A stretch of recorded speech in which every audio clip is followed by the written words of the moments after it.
Good morning students. आज दिनांक 25 जुलाई 2020, विषय संस्कृत, कक्षा अष्टम। कल हमने द्वितीय पाठ जो है वो विलसिवाणी न कदापि में श्रोता पढ़ लिया है, पूर्ण हो चुका है। आज हम नया पाठ शुरू कर रहे हैं, डिजी भारत अर्थात डिजिटल भारत। जैसा कि आप लोग जानते हैं कि वर्तमान समय में किसी भी कार्य को करने के लिए हमें वहां तक जाने की आवश्यकता नहीं पड़ती। क्यों नहीं पड़ती? क्योंकि हम फोन के द्वारा, इंटरनेट के द्वारा हम अपना समस्त कार्य घर बैठे ही कर लेते हैं। यदि हमें जो है किसी का बिल चुकाना है तो हम फोन से बिल चुका सकते हैं। हर एक कार्य फोन से किया जा सकता है। बस, ट्रेन इत्यादि की टिकट भी जो हम घर बैठे प्राप्त कर सकते हैं। कैशलेस जो है अब हो चुका है जमाना। अब हमें जेब में पैसे रखने की आवश्यकता नहीं होती। यदि आपके पास एक अच्छा स्मार्टफोन है या घर बैठे आपके पास कंप्यूटर, लैपटॉप है, तो आप किसी भी कार्य को घर बैठे हुए भी अच्छी तरह से कर सकते हैं। तो आज हमारा देश जो है वो डिजिटल भारत हो चुका है, जिसमें कि कम समय में हम अधिक कार्य कर सकते हैं। एक समय था जब कोई भी पुस्तक इत्यादि जो है वो हस्तलिखित होती थी, हाथ से लिखी जाती थी। और आज वर्तमान समय में टाइपराइटर हो चुके हैं, जिसके द्वारा सीधा ही जो है हम कुंजी को दबा कर या कुंजियों के द्वारा जो है वो हम किसी भी विषय को वहां पर लिख सकते हैं। इसके अतिरिक्त कंप्यूटर के द्वारा हम समस्त कार्य कम समय में कर सकते हैं, गणना रूपी कार्य भी कम समय में कर सकते हैं। और यहाँ तक कि अगर हम बात करें फोटोकॉपी की मशीन की, तो उसमें आप जानते हैं कि किसी भी प्रपत्र को कॉपी करने या दूसरा प्रतिलिपि बनाने के लिए हमें हाथों की लिखने की आवश्यकता नहीं है। हम फोटोकॉपी के द्वारा जो है उस कार्य को कर सकते हैं। तो ये समस्त कार्य जो है हम सब फोन से, स्मार्टफोन से, कंप्यूटर से कर सकते हैं। तो आज हम इसी डिजिटल भारत के विषय में जानकारी प्राप्त करते हैं। जैसे कि आप लोग और भी बहुत कुछ जानते हैं कि सब्जी मंडी में गए सब्जी लेने के लिए, तो सब्जी लेने के लिए भी आपको पैसे देने की आवश्यकता नहीं है, बल्कि आप फोन से उनको पे कर सकते हैं। किसी भी शॉप पर गए, दुकान पर गए, आपने कुछ खरीदा, तो वहां पर भी आपको पैसे साथ में रखने की आवश्यकता नहीं है। यदि आपका बैंक अकाउंट फोन से जो है वो अटैच है, जुड़ा हुआ है, तो आप एक क्षण मात्र में ही वो बिल चुका सकते हैं। इसमें आपको ना तो लेना पड़ेगा, लेन देन जो है वो मुद्रा के रूप में नहीं होगा, बल्कि वहां पर जो फोन के द्वारा आप उनके सीधे अकाउंट में पैसे भेज सकते हैं। तो कई सारे कार्य नहीं, बल्कि लगभग सभी कार्य जो है वो हम फोन के द्वारा घर बैठे ही कर सकते हैं। तो ये हमारा डिजिटल भारत, जिसमें कि कम समय में हम अधिक कार्य कर सकते हैं। तो देखिए, पढ़ लेते हैं थोड़ा इसमें। प्रस्तुत पाठ डिजिटल इंडिया के मूल भाव को लेकर लिखा गया है। आप ये जो पाठ पढ़ेंगे इसमें आप डिजिटल भारत के विषय में पढ़ेंगे। निबंधात्मक पाठ है, इसमें वैज्ञानिक प्रगति के उन आयामों को छुआ गया है जिसे हम क्लिक द्वारा बहुत कुछ कर सकते हैं। आप जानते हैं एक क्लिक के द्वारा हमारे पास हाथ में माउस है, हमने क्लिक किया, फटाक से जो है जल्दी से जो है वो हमें दुनिया के एक छोर से दूसरे छोर तक जो है पहुंचा दिया जाता है। एक क्लिक मात्र से जो है, कुंजी मात्र दबाने से जो है वो आपका कार्य यहाँ पर सफल हो जाता है। आज इंटरनेट ने हमारे जीवन को कितना सरल बना दिया है। बिल्कुल सही है, आज इंटरनेट ने जो है वो हमारे जीवन को बहुत ही सरल बना दिया है। क्योंकि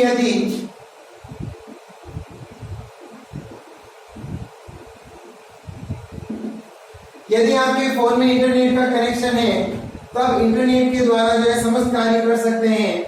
इसमें किसी प्रकार का जो है परिश्रम करने की आवश्यकता नहीं होती।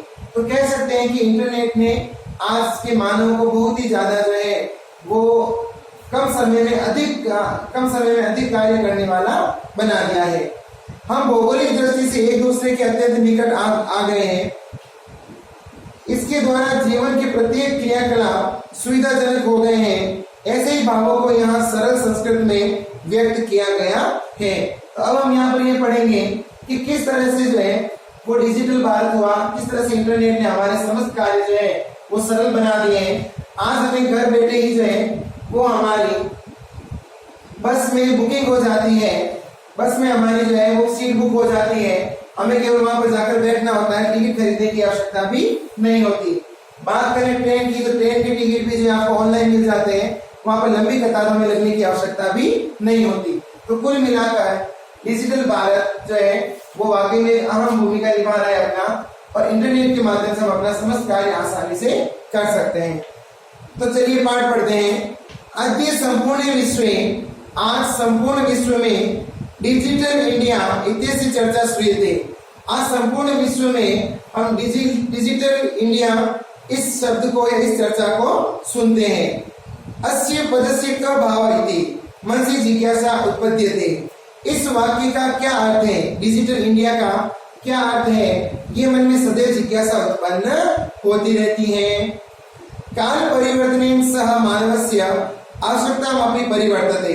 समय परिवर्तन के साथ साथ मनुष्य की आवश्यकताओं में भी परिवर्तन आया है। प्राचीन काले ज्ञानस्य आदान प्रदान मौखिक आसीत्। प्राचीन काल में ज्ञान को मौखिक रूप से अर्जित किया जाता था। जैसा कि आप जानते हैं कि पुराने समय में बच्चे जो है वो क्या करते थे,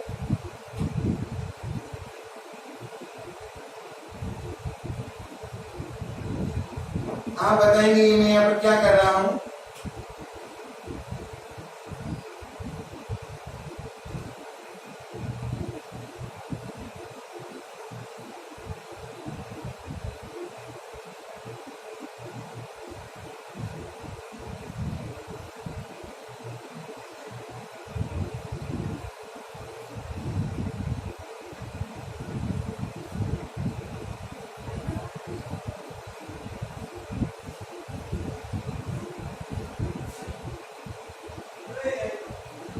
इस तरह से आप देख रहे हैं यहाँ पर कि पुराने समय में जब ज्ञान अर्जन करना होता था तो बच्चे जो है वो गुरुकुल में जाते थे और वहां पर जो है वो ज्ञान अर्जन करते थे। समस्त कार्य मौखिक रूप से होता था। पुराने समय में लिखित रूप में आपको कुछ भी जो है वो कार्य नहीं मिलता था। एक गुरु जी होते थे, वे आश्रम में रहते थे, वहां पर जाकर बच्चे जो है वो सेवा करते उनकी, और वहीं रहकर जो है वो अध्ययन करते। समस्त कार्य मौखिक रूप से होता था, कुछ भी लिखित नहीं था। तो ये समस्त कार्य जो है पुराने समय में होता था। धीरे धीरे विज्ञान ने बहुत अधिक प्रगति कर ली और धीरे धीरे हम देख सकते हैं आज वर्तमान समय में मौखिक रूप से कुछ भी नहीं होता, लिखित रूप से भी नहीं, और सीधा ही जो कंप्यूटर और फोन का उपयोग करके और पढ़ना लिखना अत्यंत सरल हो गया है। और जैसा कि आप जानते ही हैं अभी कोरोना की वजह से आप लोग भी घर पे बैठकर इस फोन से जो है, कंप्यूटर लैपटॉप से जो है वो आराम से जो है अध्ययन कर रहे हैं। तो इस तरह से जो है इन सभी सुविधाओं के कारण ही मनुष्य का जीवन जो है वो काफी सरल हो गया है। तो देखिए, काल परिवर्तन के साथ, समय परिवर्तन के साथ मानवस्य आवश्यकता अभी परिवर्तते। मनुष्य की आवश्यकता में भी परिवर्तन आया है। प्राचीन काले ज्ञानस्य आदान प्रदान मौखिक आसीत्। प्राचीन काल में मनुष्यों का ज्ञान प्रदान करना, आदान प्रदान मौखिक रूप से होता था। गुरुजी जो है वो मुख से बोलते थे और शिष्य जो है वो सुनकर ज्ञान ग्रहण करते थे। केवल यही एकमात्र साधन था। विद्या से श्रुति परंपरा ग्रह थे, और इस प्रकार से विद्या जो है, विद्या की श्रुति परंपरा थी। श्रुति परंपरा का अर्थ होता है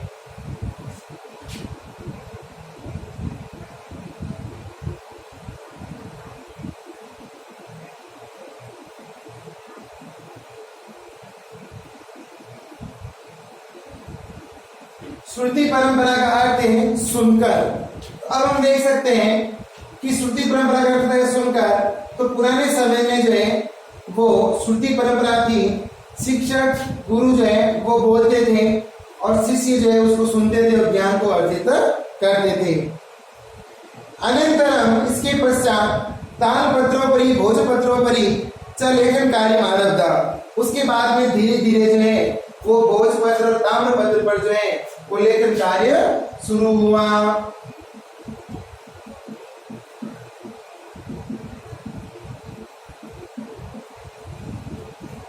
ताम्रपत्र और भोजपत्र का अर्थ है तांबे के पतले पतले जो पत्ते होते थे और उनके ऊपर नुकीली चीज से जो है कुरेद कर लिखा जाता था।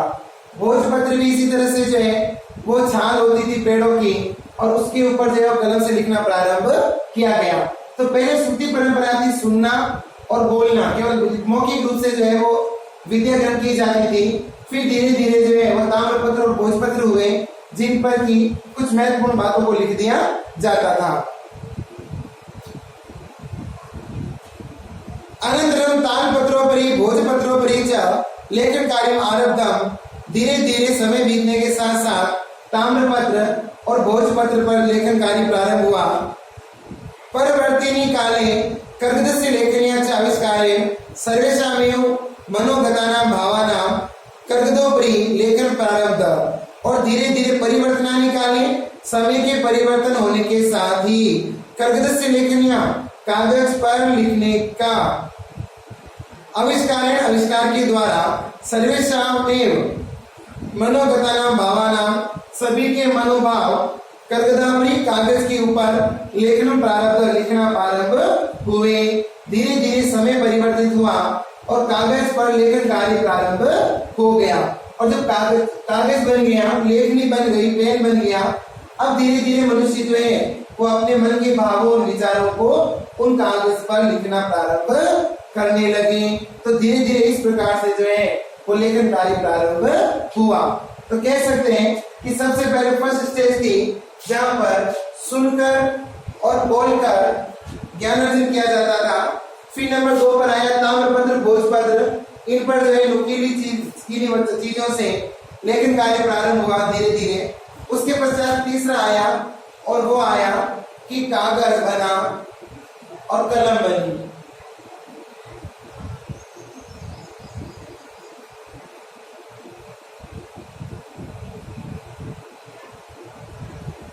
अब धीरे धीरे कागज और कलम बन गई। कागज कलम बनने के बाद जो है वो सभी लोग अपने मन के भावों को कागज पर उतारने लगे।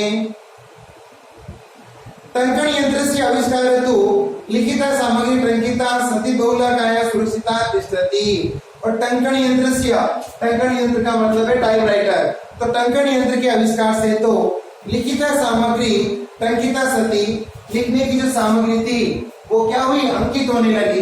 पुराने समय में कागज पर सीधा पेन से हाथ के द्वारा लिखा जाता था, लेकिन जब टाइपराइटर बन गया तब कागज पर जो है वो टाइपिंग किया जाने लगा। बहुलकाय सुरक्षिता अधिष्ठति। और इस प्रकार से ये जो लिखने का टाइपिंग का जो कार्य होता था वो काफी सुरक्षित रूप से होने लगा।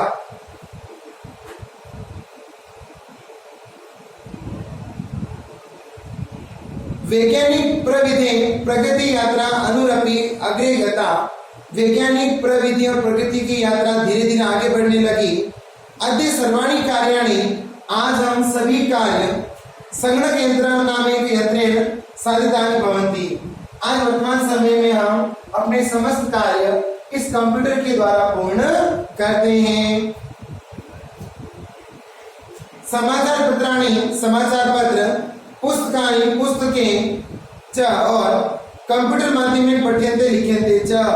आज वर्तमान समय में हम देखें तो न्यूज़पेपर अर्थात कि अखबार और पुस्तकों को कंप्यूटर के माध्यम से लिखा और पढ़ा जाता है। कंप्यूटर के द्वारा इसके ऊपर लिखा जाता है और आज हमें न्यूज़पेपर लेने की आवश्यकता ही नहीं है। हम ऐप डाउनलोड करके और फोन कंप्यूटर पर जो है आराम से बैठकर जो है क्लिक करके और न्यूज़पेपर को, अखबार को पढ़ सकते हैं। और जैसा कि आप जानते हैं कि अभी जो है वो कोविड-19 की वजह से न्यूज़पेपर भी कई लोगों ने जो है बंद कर दिए थे लेना और सीधे ही वो फोन पर ही पढ़ते थे। तो आराम से ऐप डाउनलोड करके और हम आराम से जो है वो पुस्तकें साथ में जो है वो आपके न्यूज़पेपर वगैरह हम सब जो पढ़ने की सामग्री है वो हम फोन पर प्राप्त कर सकते हैं, जैसा कि आप भी जो है वो फोन पर पढ़ते हैं। कर्गज उद्योगी वृक्षाणाम उपयोगेन वृक्षा कर्तन्ते स्म परम संगणस्य के अधिकाधिक प्रयोगेन वृक्षाणाम कर्तने न्यूना भविष्यति इति विश्वासः। कागज के उद्योग के कारण वृक्षों का अत्यधिक उपयोग होने लगा और वृक्षों को काटा जाने लगा है, किंतु कंप्यूटर के अधिक प्रयोग के कारण हम कह सकते हैं कि कागजों का न्यून से न्यून अर्थात कम से कम उपयोग होगा। और इस तरह से हम कह सकते हैं कि वृक्षों को भी जो है वो काटा नहीं जाएगा, क्योंकि कागज किससे बनता है? वृक्ष से बनता है।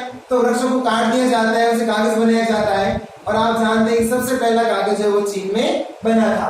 तो अब जो है वो हम कह सकते हैं कि कंप्यूटर के अधिक प्रयोग से जो है वो एक तरह से वृक्षों को भी कटने से बचाया जा सकता है। तो यहाँ तक जो है हमने पढ़ा है, तो थोड़ा वापस देख लेते हैं इसको एक बार फिर से, ताकि आपको समझ में आ जाए। अद्य संपूर्ण विश्व, आज संपूर्ण विश्व में डिजिटल इंडिया इत्यस्य चर्चा श्रूयते। डिजिटल इंडिया इस प्रकार की चर्चा को आप सुनते हैं। अस्य पदस्य का भाव इति मनसि जिज्ञासा उत्पद्यते। इस शब्द का या इस वाक्य का क्या अर्थ है, यह जानने के लिए मन में कई तरह की जिज्ञासाएं उत्पन्न होती है। काल परिवर्तन सह, समय परिवर्तन के साथ ही मानव से आवश्यकता भी परिवर्तते। समय परिवर्तन के साथ ही मनुष्य की आवश्यकताएं भी परिवर्तित हुई हैं, बदल गई हैं। प्राचीन काले ज्ञान से आदान प्रदान मौखिकम आसीत। प्राचीन काल में ज्ञान का आदान प्रदान मौखिक रूप से होता था। जैसा कि आप जानते हैं कि गुरुकुल में रहते हुए बालक जो है वो गुरु से जो है वहां पर ज्ञान अर्जन करते थे। गुरु जो है अपने मुख द्वारा जो है वो श्रुतियां बोलते थे, वेद बोलते थे, और जो बच्चे थे वे जो है आराम से उनको सुनते और कंठस्थ करते।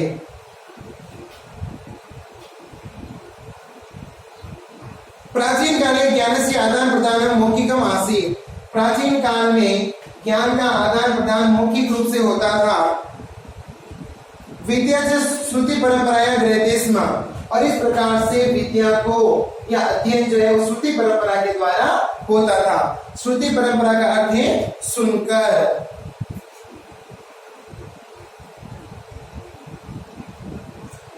अनंतरम धीरे धीरे इसके बाद तालपत्रोपरि भोजपत्रोपरि च लेखन कार्य आरब्धम। धीरे धीरे ताम्रपत्र और भोजपत्र पर जो है वो लेखन कार्य प्रारंभ हो गया।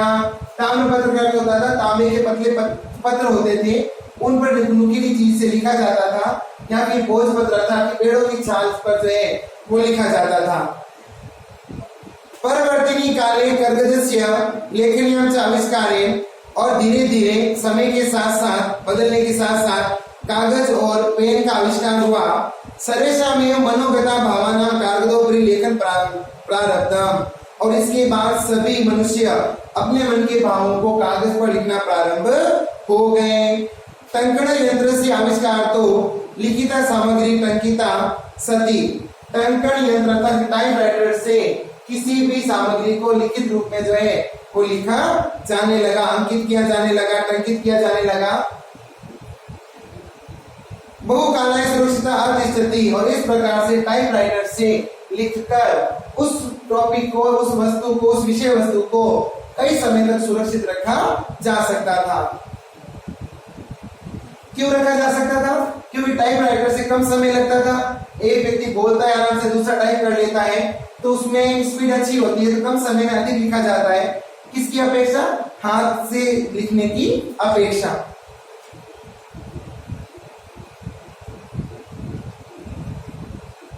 वैज्ञानिक प्रविधि प्रगति यात्रा पुनरअपि अग्रे गता। धीरे धीरे नए नए वैज्ञानिकों के आविष्कार के द्वारा प्रगति यात्रा प्रारंभ हुई। अद्य सर्वाणि कार्याणि। आज सभी कार्य संगणक नाम के यंत्रेण साधितानि भवन्ति। आज वर्तमान समय में सभी कार्य कंप्यूटर के द्वारा पूर्ण होते हैं। समाचार पत्राणि पुस्तकानि च कंप्यूटर माध्यमेन पठ्यन्ते लिख्यन्ते च। समाचार पत्रों तथा पुस्तकों को आज कंप्यूटर के माध्यम से पढ़ा जाता है। कागज उद्योगे वृक्षाणाम उपयोगेन वृक्षा कर्तयन्ति स्म। कागज उद्योग में वृक्षों के उपयोग के कारण वृक्षों को काटा जाने लगा। परम किंतु संगणक से अधिकाधिक प्रयोगेन, कंप्यूटर के अधिक से अधिक प्रयोग के द्वारा न्यूनम वृक्षाणाम कर्तने न्यूनम भविष्यति इति विश्वास। वृक्षों का कटाव कम होगा, ऐसा हमारा विश्वास है। तो इस तरह से आपने जो है आज तृतीय पाठ प्रारंभ किया, डिजिटल इंडिया। तो डिजिटल इंडिया में आप लोगों ने जो है आज ये पढ़ा कि किस तरह से जो है पुराने समय में पढ़ने लिखने की परंपरा थी, फिर धीरे धीरे जो है वो ताम्रपत्र भोजपत्र प्रारंभ हो गए, फिर टाइपराइटर शुरू हो गया जिसकी वो टाइपिंग किया जाने लगा, और अब आज वर्तमान काल में तो सीधा ही कार्य कंप्यूटर से होता है। तो वर्तमान समय में हम समस्त कार्य कंप्यूटर से कर सकते हैं। यहाँ तक कि जब कागज उद्योग शुरू हुआ था तो उसके लिए वृक्षों को काटा जाने लगा, और आज विश्वास है कि जब कंप्यूटर से सारा कार्य होगा तो अपने आप ही कागज की आवश्यकता नहीं पड़ेगी और वृक्षों को जो है कटने से बचाया जा सकता है। तो ये कार्य जो है आज आपने किया। तो आज का होम असाइनमेंट देख लीजिए।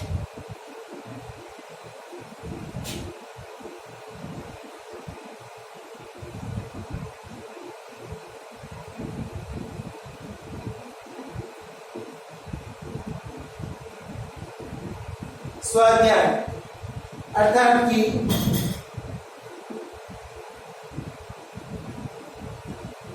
पाठ तो पढ़ना ही है आपको, आगे काम करना।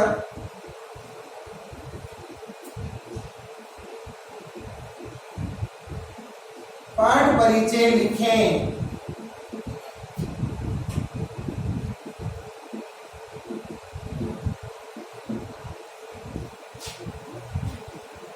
तो आज आप ऐसा करिए कि पाठ परिचय केवल करना है आपको, जहां पर अध्याय शुरू हो रहा है आप नए पेज पर आज की डेट मेंशन करके तृतीय पाठ डिजिट भारत लिखकर, और वहां पर जो आगे ऊपर सबसे ऊपर पाठ परिचय दिया गया है 5 या 6 लाइन के अंदर हिंदी भाषा में, ये पाठ परिचय आपको अपनी उत्तर पुस्तिका में लिखना है। धन्यवाद।